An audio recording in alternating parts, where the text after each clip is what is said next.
Dr. Lara Dahl from Georgia State University, and I'm going to play the GMEA 2025 Symphonic Band Lyrical Etude.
So my first advice would be to really check out what legato means.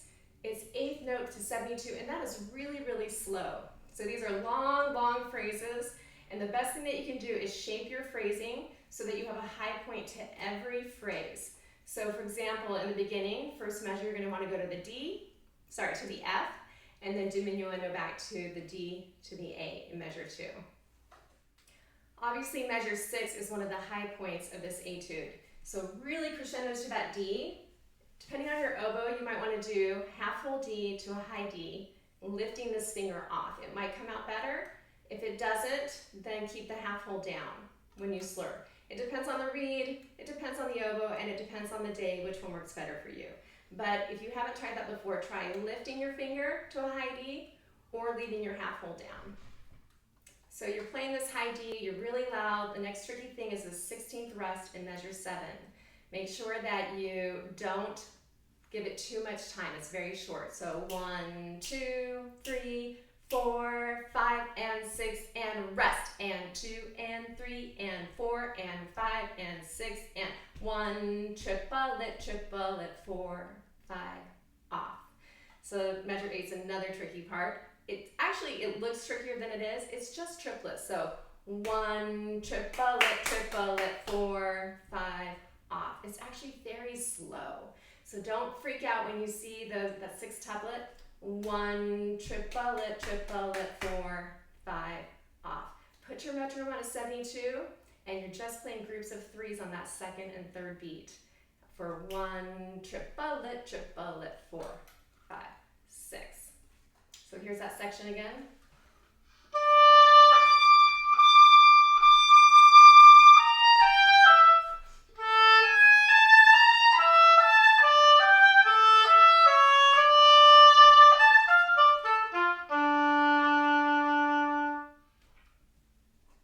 Notice that I stay really loud in measure 7, that's still forte. And if you stay loud in measure 7, stay loud all the way to the downbeat of measure 8, then you can make that diminuendo, which is a little scary on the oboe to go down diminuendo to a low D, which is why you want to be truly forte at the beginning of 8, and then you can do a diminuendo. Take a risk, see how softly you can play that low D, but also don't play it so softly that it doesn't come out. Again, with your metronome on at measure 10, you want to make this trill and this grace note are all happening on that first beat. So if I took them all out, it's just, if I can adjust the trill, adding the grace note and taking out the trill. I tried them all those different ways and then put both in. Piece of cake, right? And I think the last tricky place is measure 14. Again, this looks scarier than it is. That grace note comes before the beat. We're gonna leave that out for a minute. The rhythm is 1, 2, E and a triplet, 4, 5, 6, E and a 1. So look at your music, or look at the screen where the music is, and count with me again. So I'm gonna count this in 1 E and a 2 E and a 3 and 4, 5, 6. I'm counting in 6 eighth notes. 1, 2 E and a triplet, 4, 5, 6 E and a 1. One more time. 1 E and a 2 E and a triplet, 4, 5, 6 E and a 1. Now all of that slurred, which makes this easier, except for that last of the 6 tuplets, that D is a staccato, so make sure that you tongue that. So this is going to sound like, without the grace note,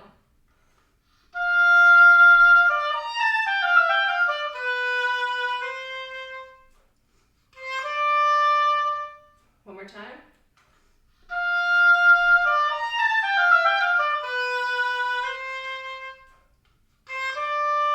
You can play along with me if that helps.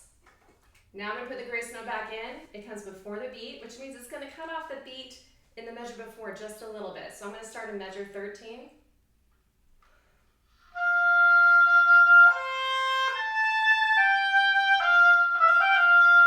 So my F is right with the metronome.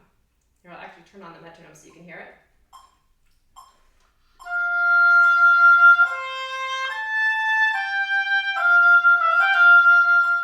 And now I'm going to keep going.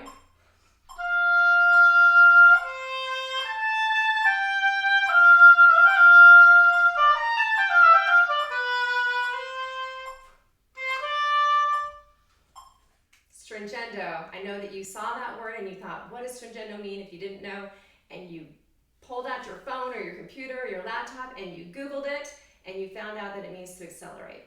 Because the amazing thing about technology is that we can always figure out what these words mean. Stringendo means to get faster. So in order to get faster, you need to start at the same slow tempo. So don't see stringendo and just go suddenly faster, because that's not speeding up. So you're going to start that stringendo at the same tempo you just left.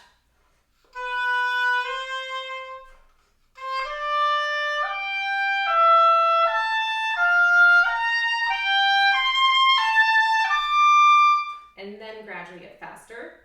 And then that trill, I put that trill back in the original tempo going into measure 17.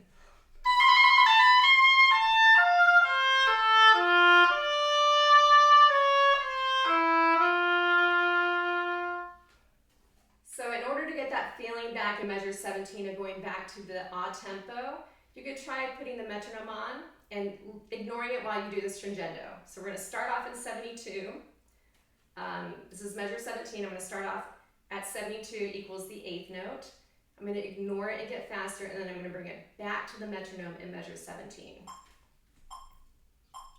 4, 5.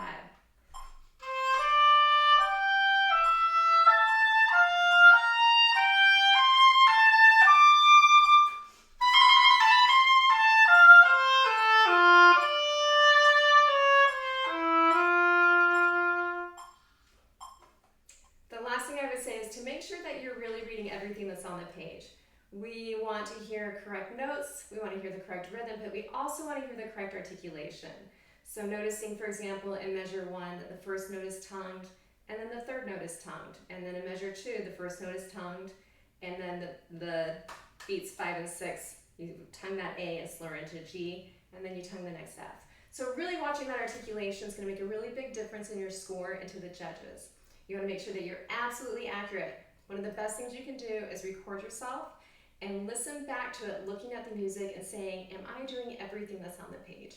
Because the judges maybe play the oboe, maybe don't, maybe they know this piece really well, maybe they don't, but they're all looking at the same page and they're seeing these scores, and this is what they want to hear in your playing. So make sure that you're actually executing everything that's on the page.